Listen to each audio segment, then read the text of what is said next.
Pyeongchang. À 29 ans, le Pyrénéen réalise sans doute la plus belle saison de sa carrière.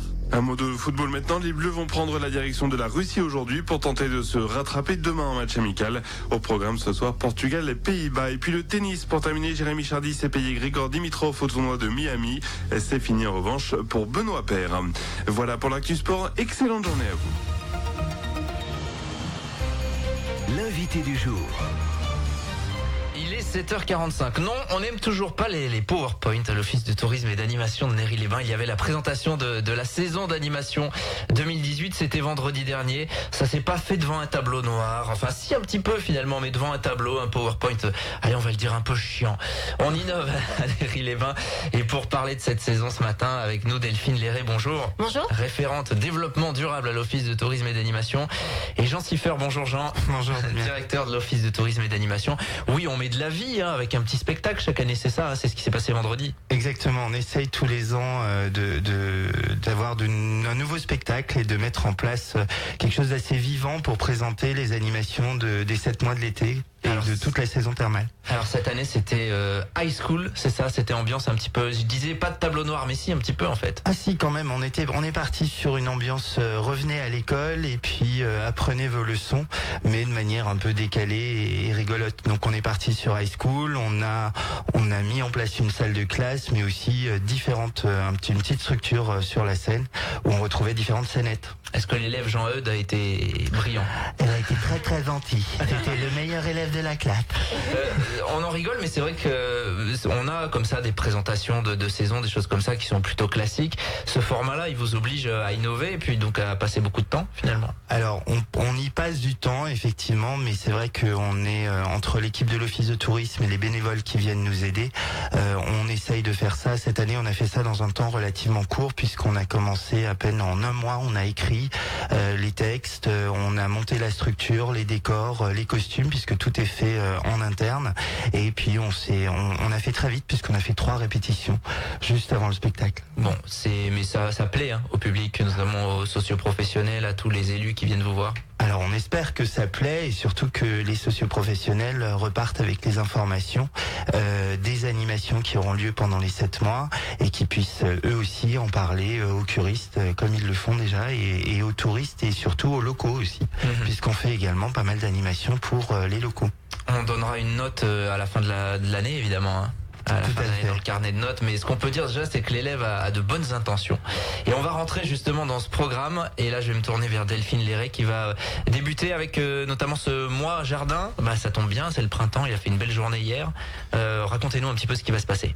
Alors le mois du jardin c'est un classique maintenant puisqu'on le fait depuis 3 ans. Donc ça commence au mois d'avril avec les Journées de la Terre. Ce sera sur un week-end avec une projection de documentaires, des ateliers, un troc-plan, un marché du terroir. Ça se poursuivra jusqu'à début juin avec les rendez-vous au jardin, avec des animations également autour des parcs. Et tout au long de la saison, on aura des visites guidées sur le thème aussi des parcs, des balades de l'apothicaire qui sont assez classiques aussi maintenant, des conférences nature.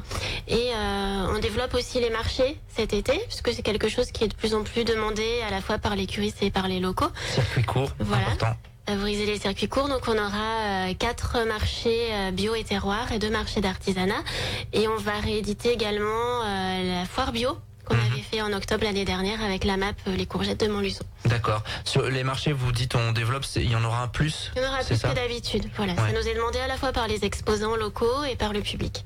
Ok, c'est important de mettre en valeur comme ça tout ce qui est développement durable. Vous aviez aussi, il y avait les incroyables comestibles, c'est ça se poursuit. Ça continue aussi bien sûr, les petits jardins qui sont installés un peu partout dans la ville. Et la nouveauté cette année, c'est qu'on a mis en place un verger conservatoire qui a été planté en novembre dernier et qui sera un nouveau lieu aménagé pour découvrir notamment les espèces locales d'arbres fruitiers. D'accord, c'est aménagé où ça Alors c'est aménagé à l'arrière du gymnase.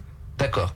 Bon, c'est important, c'est que le bassin montluçonnais a été pendant longtemps, il y a eu beaucoup de vergers, ça a un petit peu disparu, ça a tendance à revenir, et vous montrez un petit peu l'exemple à travers cette animation-là. La suite, On va parler peut-être d'une nouveauté. Ça sera le 30 juin. Alors j'ai vu ça, la course des super-héros. Alors effectivement, on a depuis maintenant 4 ans, on fait toujours des courses décalées. Il y a eu la Fluo Run où on a mis des pigments un peu partout dans la ville. Il y a eu la Bollywood Run, il y a eu la Zombie Run l'année passée.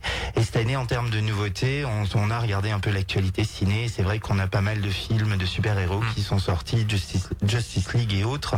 Et donc on s'est dit, pourquoi on ferait pas une course autour de la thématique des super-héros. Donc c'est le 30 juin. Départ du Parc des Arènes, un peu traditionnel. En plus, on espère qu'il fera beau. On vous invite à venir en costume, bien évidemment. C'est mieux. Tout ce qui est très très près du corps. Donc Superman, Deadpool, Wonder Woman. On espère que les gens vont s'amuser. Bien évidemment avec animation DJ. Et puis on prépare un petit parcours. On change là aussi un parcours de 5 km qu'on peut faire soit en course, soit en balade. Avec qui dit super-héros, dit super activité au milieu du parcours. Donc il faudra savoir utiliser ses bras, ses jambes, sa tête pour faire fonctionner le tout.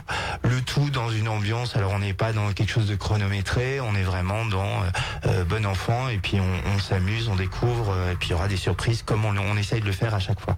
Comment vous faites là? Vous faites un grand brainstorming pour trouver des nouvelles idées parce que c'est pas forcément évident. Alors on passe beaucoup de nuitées devant la télé et après c'est vrai qu'on est comme on est une équipe assez jeune et puis qu'on a pas mal quand même de stagiaires qui sont encore plus jeunes que nous qui sont dans ces histoires-là et c'est une vraie machine et une fourmilière à idées et chacun y vient avec on pourrait faire ça et au fur et à mesure on se laisse aller et on construit des choses de ce type-là quoi. Rendez-vous le 30 juin, donc est-ce que le costume de Super Barbecue Man que pour Fabrice par exemple ça marche ça? Ah parfait pour Fabrice, il n'y a aucun souci, surtout que je crois qu'il sera les nôtres aussi. Voilà, maintenant on attend de voir le costume de Damien aussi. Oui c'est vrai, on a 3 mois pour s'y préparer, donc on va réfléchir à tout ça. Vous parliez de la Zombie Run, elle est renouvelée 31 octobre, ça avait super bien marché l'année dernière. Toujours, effectivement, on pensait n'en faire qu'une seule édition et puis c'est vrai que on a été surpris déjà par le succès parce qu'une course au mois d'octobre dans le froid sur une thématique qui peut paraître un peu particulière. Il y a eu un véritable succès. Les gens qui n'ont pas pu y assister nous ont demandé de la refaire. Les gens qui ont assisté aussi. Donc on s'est dit allez, on refait. Par contre, avec de nouvelles scénettes d'effroi, parce qu'il faut qu'on change un peu. Donc après les super-héros, on va se plonger dans tout ce qui est science-fiction et dans tout ce qui est horreur. 14 juillet, la fête Belle Époque. Alors ça c'est le grand classique, hein. C'est la 21e édition, on a fêté le 20e anniversaire l'année passée et cette année on est parti sur la littérature jeunesse du 19e siècle. Alors comme ça a l'air très sérieux, mais en fait c'est tout ce qui concerne, il y a 4 auteurs qui vont être mis à l'honneur et 4 contes, on va dire, Alice au Pays des Merveilles, Peter Pan, Pinocchio et Dorothée et le Magicien d'Oz. Donc on est parti sur ces quatre contes qu'on va décliner à la fois dans les costumes parce qu'on reste dans des costumes Belle Époque. Ce sont des contes qui ont été écrits à cette époque-là, dans les années 1880. Les auteurs seront là. On va faire revenir les auteurs comme on l'avait fait avec les inventeurs de Jules Verne. Et puis on a un peu changé les costumes. On sera toujours dans l'esprit steampunk et surtout on commence par un déjeuner de non-anniversaire puisque vous connaissez vos classiques. Alice au Pays des Merveilles, il y a un goûter de non-anniversaire. Et là aussi on est parti d'une idée toute simple, c'est que c'est l'anniversaire du décès de J.M. Barrie, 110 ans et 6 mois très exactement. Et donc on fait ce déjeuner de non-anniversaire à midi où les gens sont invités à venir pique-niquer cette fois-ci sur l'esplanade du casino autour de la table d'Alice au Pays des Merveilles. D'accord, ça c'est un beau programme. 14 juillet donc, au mois d'août, il y a vous aviez relancé les concerts l'année dernière. Il y en aura un nouveau cette année? Cette année, il y aura le concert qui est traditionnellement offert par la ville de Néry-les-Bains et ce sera un hommage à Starmania puisqu'on fête cette année en 2018 les 40 ans de Starmania et pour l'occasion, c'est Fabienne Thibault qui vient avec une troupe de 9 chanteurs nous offrir cet hommage à Starmania. Donc c'est le 4 août au Parc des Arènes et puis le 14 août évidemment on a le feu d'artifice. Ah, comme bien sûr. d'habitude. Chez nous, c'est le 14 août, pas le 14 juillet. Bien sûr. Donc à noter déjà sur vos calepins. Rapidement, il nous reste une minute entre août et donc la Zombie Run, il y aura des choses également. Ah oui, au mois de septembre-octobre, il y a les journées musicales de lycéennes. Ça, c'est les 3 jours dédiés à la musique classique avec différents concerts. Et puis le week-end wellness, tout ce qui est Bien-être. détente, yoga, bien-être. Et surtout l'événement à ne pas manquer, c'est le 7 octobre, la Nérisienne. Ouais, Mais on bien aura sûr. l'occasion d'en reparler avec une nouveauté aussi, une rando poussette cette année.